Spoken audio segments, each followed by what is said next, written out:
extent, if there are people of Jammu and Kashmir who voted for the BJP, then it's a love letter to them as well. But it's also a love letter to the people who voted for NC, voted for Congress, that voted for PDP, and a love letter to the people of Jammu and Kashmir who didn't vote at all. So let's not be sort of unfair and make this as a love letter only to the BJP. It's a love letter to the people of Jammu and Kashmir. Now, on the third thing, I think that proverb was not an expression of helplessness, because there is a balm. If that proverb had been about the absence of a balm at all, then it would have been helpless. There is a balm, but there are many wounds, which is a fact. I mean, if you go by the numbers that Santosh put in front of you, if you go by the numbers that I put in front of you in the assembly, the fact is that the problems are many, but the resources are limited.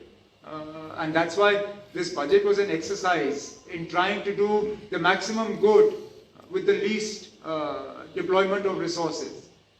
As our resource position improves, as we move more towards a self-sufficient Jammu and Kashmir, obviously that will change. Now, the question that you asked me, I still maintain that a UT with assembly is by far the worst form of government in the country.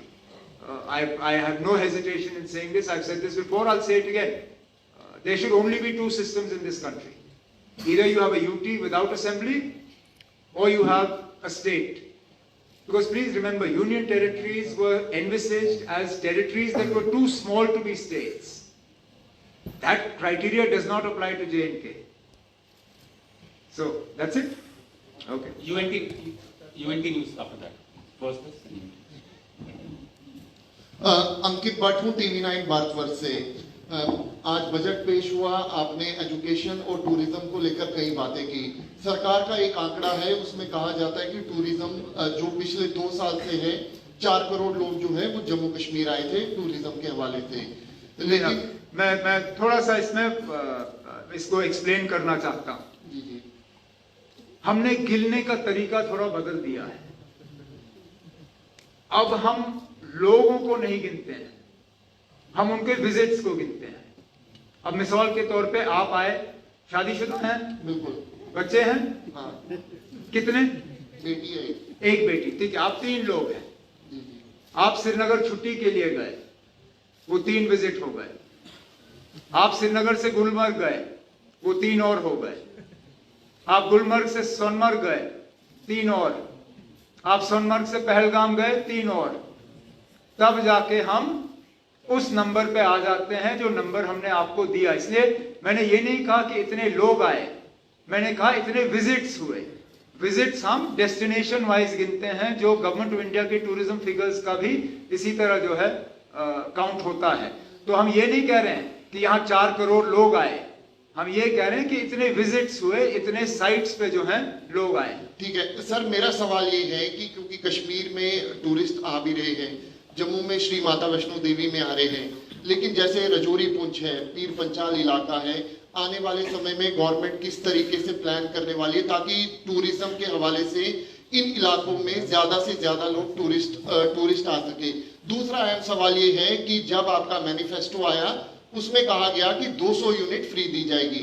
आपकी सरकार बनी, कई बार सवाल भी उठे कि 200 unit कब free मिलेंगे। आज बजट पेश किया गया, आपने बताया कि 200 यूनिट दिए गए हैं AAY कैटेगरी को। क्या जम्मू कश्मीर की जितनी भी जनता, उनके लिए आपने ओपन फॉर ऑल क्यों नहीं किया 200 यूनिट? जहां तक पहुंचना होगा पहुंच जाएंगे। फिलहाल जहां सबसे ज्यादा जरूरत है, पहले तो वहां देना चाहिए, आगे जाके। और वैसे भी अगर आप देखें, हम 200 यूनिट से कहीं गुना ज्यादा बिजली जो है मुफ्त दे रहे हैं। अगर आप देखें हम कितने रुपए की बिजली खरीदते हैं और कितना हम हासिल करते हैं, तो वो 200 यूनिट से कहीं गुना ज्यादा है। लेकिन उसके बावजूद हम आज भी अपनी जगह कायम हैं कि सबसे ज्यादा जो डिजर्विंग लोग हैं उन्हें जो है इस 200 यूनिट्स मुफ्त बिजली का फायदा जो है हम पहुंचाएंगे। शुरुआत हमने AAY से की है, आगे जाके जैसे जैसे हमारी माली हालत बेहतर होगी इसका दायरा जो है और बढ़ा दिया जाएगा। जहां तक आपने टूरिज्म के हवाले से बात की, मैं भी मानता हूं कि जम्मू में टूरिज्म का दायरा जो है वो बढ़ाना होगा। इसके लिए पहले जिन इलाकों के हवाले से आपने बात की, वहां की कनेक्टिविटी बेहतर करनी होगी, उन खूबसूरत इलाकों तक हमें सही सड़क पहुंचाने होंगे, और फिर जो हमारा स्प्रेड प्रोग्राम है टूरिज्म का जो है बढ़ाने का, उसके तहत कुछ नए डेस्टिनेशन जम्मू के जो हैं उसमें शामिल किए जाएंगे। अगला गुड इवनिंग सर, मेरा नाम समीक्षा है, यूनिवर्सल न्यूज़ टाइमलाइन से। सर पहले तो आपका शुक्रिया करेंगे कि आज जो महिलाओं के लिए ई बसेस की आज आपने फ्री सुविधा निकाली है, उसके लिए आपका शुक्रिया। मेरा सवाल रहेगा विस्थापित कश्मीरी पंडितों को लेकर। सर आपके मैनिफेस्टो में तीसरा पॉइंट था कि विस्थापित कश्मीरी पंडितों को जो है वो घाटी में वापस लाया जाएगा, लेकिन अगर आज बजट की बात करें तो उसमें जो है विस्थापित कश्मीरी पंडितों को लेकर जो है कोई भी बात जो है वो नहीं हुई। नहीं, हमने उनके रहन के लिए जो है बजट में जिक्र किया है कि उनकी बेहतरी और जो ट्रांजिट अकोमोडेशन है उसको कंप्लीट करने का जो प्रोजेक्ट है वो हम कर लेंगे। जहां तक वापस ले जाने वाली बात है उसका बजट से कम और हालात से ज्यादा लेना देना है। मैं बार बार ये कहता हूं कि जम्मू कश्मीर में से कश्मीरी पंडित इसलिए नहीं भागे क्योंकि उनकी माली हालत खराब हुई, वो इसलिए गए क्योंकि उनके जान को खतरा था। जब तक हम उस खतरे को नहीं हटाते हम ये उम्मीद नहीं कर सकते हैं कि वो पूरी तरह से वापस जाएंगे। इसलिए मिलके फिलहाल यूटी में ये जिम्मेदारी हमारी साझा है, एलजी साहब की भी और इलेक्टेड गवर्नमेंट की, मिलके हमारी कोशिश होगी कि कश्मीर में उस तरह के हालात कायम किए जाएं जिससे कि कश्मीरी पंडित जो वहां से निकल गए वो अपनी मर्जी से वापस जा सके। One question from that side. Thank you, Honorable Chief Minister Saab, for the opportunity. Umar Abdullah Saab, in your budget speech, you expressed your gratitude to Prime Minister, Home Minister, and the Finance Minister. You held many discussions with them before you presented the budget. Were you able to extract enough from them when it came to the funds, or you feel that you could have done more? Question number one. And my second. Go ahead. My second question is something very important about the statehood, because during those meetings you also discussed the restoration of statehood, and after that you spoke to the media, you said that you did raise that issue. Umar Sahab, I just want to know that was there any solid assurance given to you about the time, any time frame was given for the restoration of statehood? We're working on a time frame, but I don't think it would be appropriate for me to talk about it at this point in time. Needless to say, it is work in progress. That is the answer to the second part of your question. As to the first part of the question, let's be honest. I can always do with more money. No matter how much Government of India gives Jammu and Kashmir, I can always find ways of spending more. But I'm extremely grateful for what we have. So I don't want to in any way sound ungrateful by saying कि ना हमें और मिलना चाहिए था। जितना मिलेगा हम खर्च करेंगे, लेकिन जितना अभी तक मिला है उसके लिए हम शुक्रगुजार हैं। एक क्वेश्चन यहाँ से।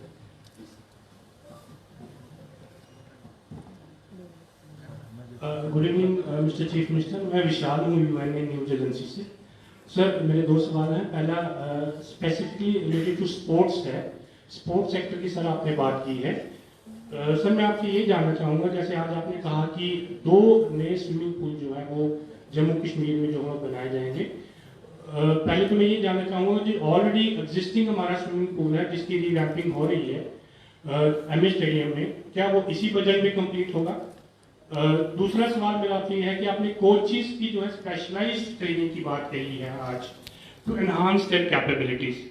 सर मुझे उम्मीद है कि जब ये बजट बनाया गया होगा तो ज़रूर इस पर स्टडी की गई होगी कि आने वाले दिनों में साल 26-27 के दौरान जो हमारे 2 डिपार्टमेंट हैं उनमें से एक डिपार्टमेंट स्पोर्ट्स काउंसिल जो कि एक ऑटोनोमस बॉडी है, अधिकतर जो है स्टाफ उसका रिटायर हो जाएगा और वो आधा रह जाएगा।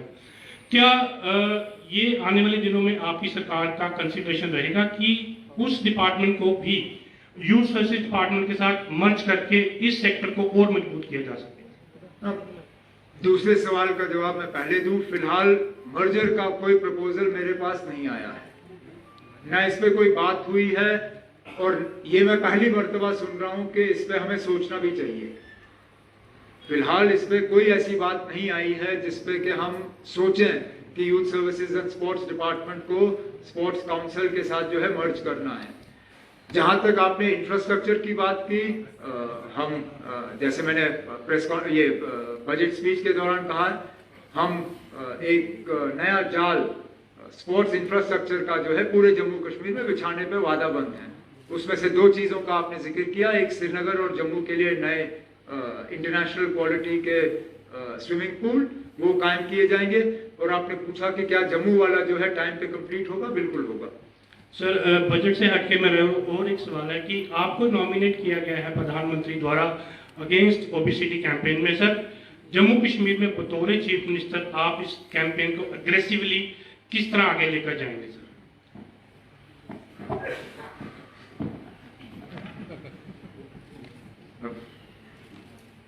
मैं वही डिप्टी सीएम साहब मुझे याद दिला रहे हैं कि मैं खुद खाता नहीं हूं, तो मैं दूसरों को भी शायद ये सबक देने की कोशिश कर रहा हूं कि आप भी कम खाओ। नहीं ना, अब इसमें हम तो सिर्फ बात ही कर सकते हैं, मिसाल पेश कर सकते हैं। हम अपने आप में एक मिसाल बन के लोगों को दिखाना चाहते हैं कि आप मेरी उम्र में 55 साल की उम्र में मैं 20 किलोमीटर दौड़ सकता हूं, तो फिर 20-22 साल के जो लोग हैं उन्हें क्या उनके पास क्या बहाना है? अगर कि मेडिकली वो फिट हैं, वजन वो कम क्यों नहीं रख पाते? तो चीजें हैं, लेकिन मैं कोई बड़ा डंडोरा पीट के लोगों के पीछे नहीं दौड़ रहा हूं। सिर्फ कोशिश कर रहा हूं कि एक मिसाल कायम करूं जिसको ज्यादातर लोग फॉलो कर पाए तो अच्छी बात होगी। और सबसे पहले तो मैं अपने मिनिस्ट्री साथियों को कहूंगा कि वो मेरे साथ 5 किलोमीटर दौड़ना शुरू करें, फिर बाकी जम्मू कश्मीर को दौड़वा दूंगा मैं। मैं राइट साइड पे, लेफ्ट साइड को मैं छोड़ रहा हूँ। I am Arun Sharma from Indian Express. Arun Sharma from Indian Express. I have a small question. You, despite UT's limited resources, you have proposed law about the welfare schemes. No, your budget, is it a zero deficit budget or a deficit budget? Jammu and Kashmir operates in a deficit. And I made this point very clear in the opening part of my budget speech, where I outlined how much we earn and how much we spend. It is a fact that we are very heavily deficit as far as our fund position is concerned. That said, we do generate some amount of revenue of our own that allows us to focus on some social welfare schemes. And that's how we've been enabled with this budget. Which is why I make the point that, look, this budget doesn't achieve everything that we set out to do, but it is a start. And as over the next 5 years our economic position improves, we will tackle all the promises that we made.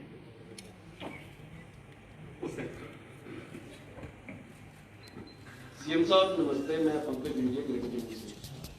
आपने UT का पहला budget पेश किया, इसके लिए आपको मुबारक है। और अगर आपका पोस्ट इलेक्शन के बयान देखे जाएं तो आपने कहा था इलेक्शन जो है इमोशन बेस पे लड़ी जाएगी, डेवलपमेंट बेस पे नहीं।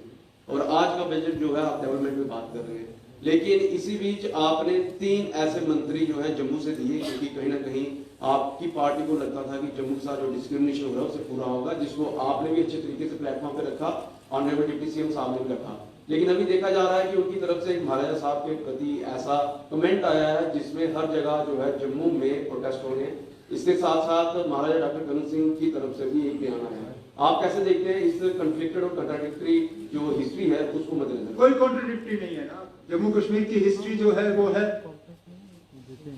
और इस पे खुल के जो है कल हाउस में जो डिस्कशन के दौरान बातें हुई, मुझे नहीं लगता इसमें और कुछ कहने की जरूरत है।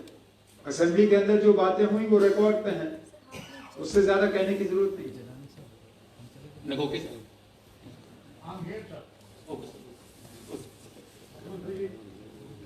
इनको माइक नहीं,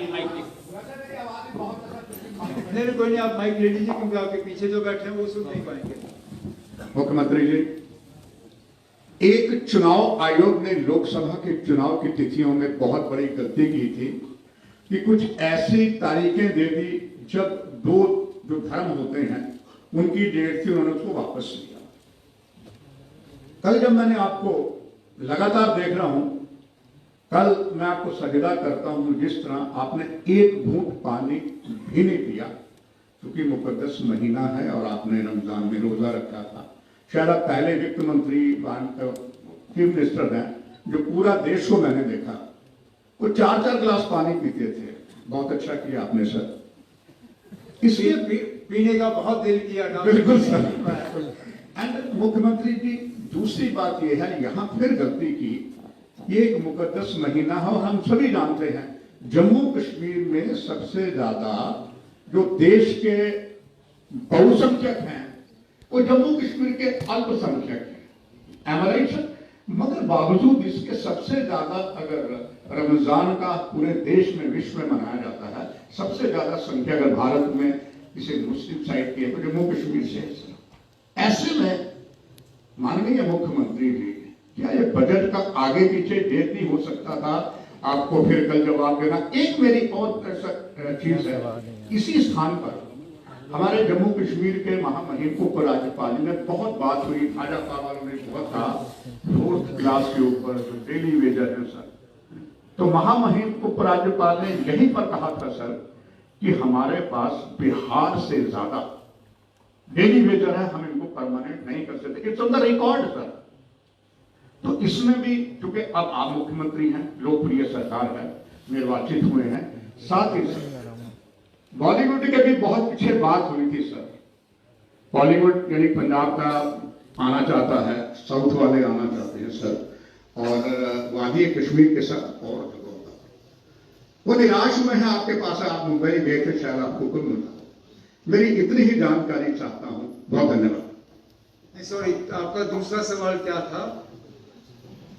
ये जो सर पहला तो था कि नहीं, वो पहला मैं जानता हूं, मैं दूसरे की बात नहीं। दूसरा ये था सर कि इस वक्त बहुत मुकद्दस दिन चल रहे हैं। नहीं, वो तो मतलब ये जो आपने वो फिल्म के बारे में जो कहा, कोई निराश है, कौन है? सर यहाँ पर जो पिछली हमारे महामहिम ने फिल्म इंडस्ट्री के लिए बहुत कुछ लाएंगे, यहाँ शूटिंग होगी, मगर सब निराश गए। जैसे इंडस्ट्री में सवाए बाबा कौम के सिंगल विंडो में काम हुआ था, उसके बाद की इंडस्ट्री में सिंगल विंडो नाम मात्र है सर। वैसा ही फिल्म इंडस्ट्री में हुआ, लोग खफा हो गए, नहीं आ रहे हैं सर। और जबकि जम्मू कश्मीर एक ऐसा स्थान है, खास करके जहां कैमरा लगा दें कश्मीर में, वहां ही शूट हो जाता है, मगर वो इनकरेक्ट अभी डिस्करेज है। अब आपकी सरकार, मैं अब समझ गया सवाल आपका। तो दूसरे सवाल का जवाब पहले मैंने बजट की तकरीर के दौरान इस बात का जिक्र किया था कि जो हमारी फिल्म शूटिंग पॉलिसी जो है उसको और मजबूत किया जाएगा। और जो मैं अपनी तकरीर में कह नहीं सका क्योंकि वक्त की कमी रहती है, आमतौर पे हमने देखा है कि बॉलीवुड में जम्मू कश्मीर को प्रमोट करना कोई मुश्किल काम नहीं है, लेकिन एक पूरा फिल्म इंडस्ट्री का एक हिस्सा है साउथ इंडिया में जहां जम्मू कश्मीर को लेके ज्यादा एक्टिविटी होती नहीं है।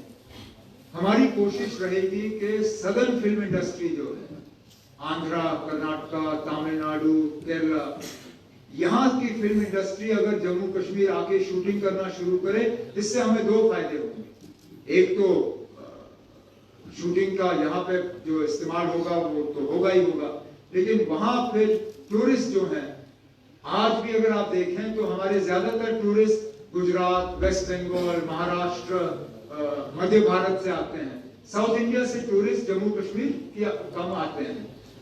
इन फिल्म शूटिंग से हमारी उम्मीद है कि साउथ इंडिया के टूरिस्ट जो हैं उनका रुख जम्मू कश्मीर की तरफ हम डाइवर्ट कर पाएंगे। एक ये। दूसरा, आपने ये कहा कि क्या हम इस बजट सेशन को आगे पीछे नहीं कर सकते थे? कर सकते थे। और इतना मैं जरूर कहूंगा कि इस तजुर्बे के बाद अगले साल अगर मुझे बजट पेश करना होगा, मैं रोजों में पेश नहीं करूंगा ना, मैं बजट का सेशन आगे पीछे कर दूंगा। नहीं तो मैं स्पीकर साहब के सामने हाथ जोड़ के उनको कहूंगा कि 6:30 बजे के बाद सेशन रख के हम शाम को हाउस बिठा देंगे, लेकिन दिन को मैं रोजा रख के बजट इसके बाद पेश नहीं करूंगा।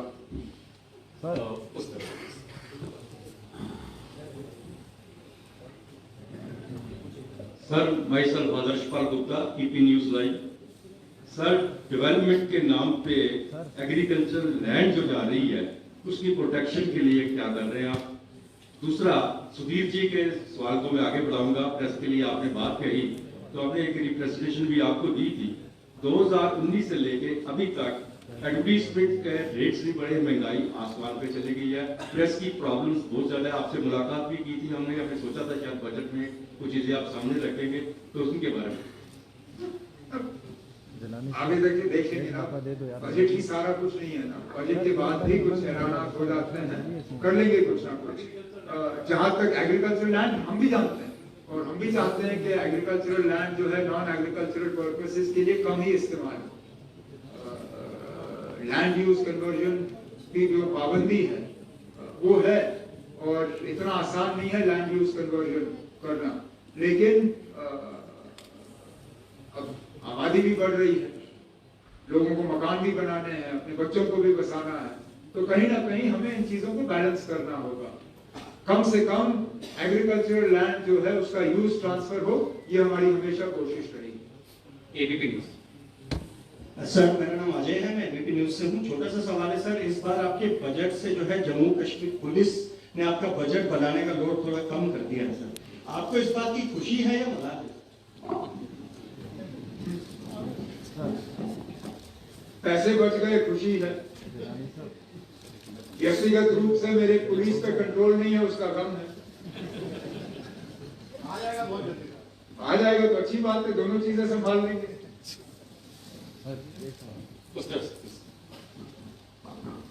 ऑनरेबल सीएम सर, मेरा नाम रितेश गुप्ता है, डेली एक्सेलसियर से।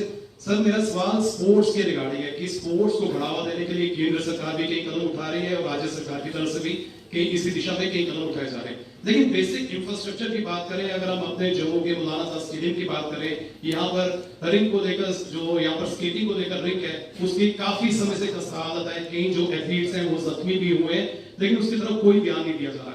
मेरा दूसरा इसके साथ कंसर्निंग क्वेश्चन ये कि जो बेनिफिट्स हमारी नेबरिंग स्टेट्स या अलग अलग राज्यों की सरकारें देती हैं, हमारे यहाँ के एथलीट्स को बेनिफिट नहीं मिल पाते। ये दोनों चीजें आपकी दुरुस्त हैं और इन दोनों चीजों को हम ठीक करेंगे। एक तो इंफ्रास्ट्रक्चर के हवाले से बजट में हमने प्रावधान किया है और जवान मंत्री बैठे हैं, काम करने की इनमें एक क्षमता है और करेंगे। तो इंफ्रास्ट्रक्चर आप देखें, इस साल से ही इस पैसे का सही इस्तेमाल होगा और स्पोर्ट्स का इंफ्रास्ट्रक्चर जो है वो बढ़ा दिया बेहतर किया जाएगा। दूसरी बात भी आपकी सही है, नेबरिंग स्टेट्स के मुकाबले हम अपने एथलीट्स को जो है रिवॉर्ड उस हिसाब से देते नहीं हैं, इसको एनहांस करने की जरूरत है। मैंने पहले ही ऑनरेबल स्पोर्ट्स मिनिस्टर साहब से कहा हुआ है, तो एक प्रपोजल लाएं, उस पर हम जरूर गौर करेंगे। Please next question. अस्सलाम वालेकुम, good evening respected CM sir. मैं आपके सोहेल डेली तस्नीम से हूँ सर। मेरा सवाल जो है वो रिलेटेड टू रैपिड खेल के है, और ये सवाल मैं इसलिए पूछ रहा हूँ क्योंकि सर अभी जस्ट मैंने इसके ऊपर थोड़ी सी रिसर्च की जो मैं आपके सामने पेश करना चाहूंगा। बीजेपी के एमएलए ने शक्ति राज परिहार, उनका क्वेश्चन था 598 जो उन्होंने हुकूमत से पूछा था कि क्या रेगुलराइजेशन सर्विसेज एनवाईसी रैबरे खेल और रैबरे जिरात और सीआईसी की हो सकती हैं। सरकार ने इसका जवाब दिया है कि वायलेशन है article 14, 15 and 16 of the constitution of India. हालांकि रैबरे खेल का कैबिनेट डिसीजन नंबर 196/2017 का है, गवर्नमेंट ऑर्डर नंबर 141 है और आपके मैनिफेस्टो में भी था रैबरे खेल, लेकिन आज सरकार इनकार कर रही है कि रैबरे खेल के जो मुलाजमीन है हम इन्हें परमानेंट करेंगे, रेगुलराइजेशन पॉलिसी में लाएंगे, because it's violation of article 14, 15 and 16। And thank you so much sir. मैं चाहूंगा कि आप इस पे जो जवाब देंगे वो हमारे जवाब हमने असेंबली में दिया हुआ है। जहाँ तक रैबरे खेल के जो उनका जो मिलता है उसको पिछले साल ही डबल किया गया था। अब इसमें आगे कुछ जाके करना होगा, डिपार्टमेंट की तरफ से जब प्रपोजल आएगा उस पर हम गौर कर लेंगे। सर मैं इसमें ऐड ऑन करना चाहूंगा कि इसमें जो लिखा हुआ है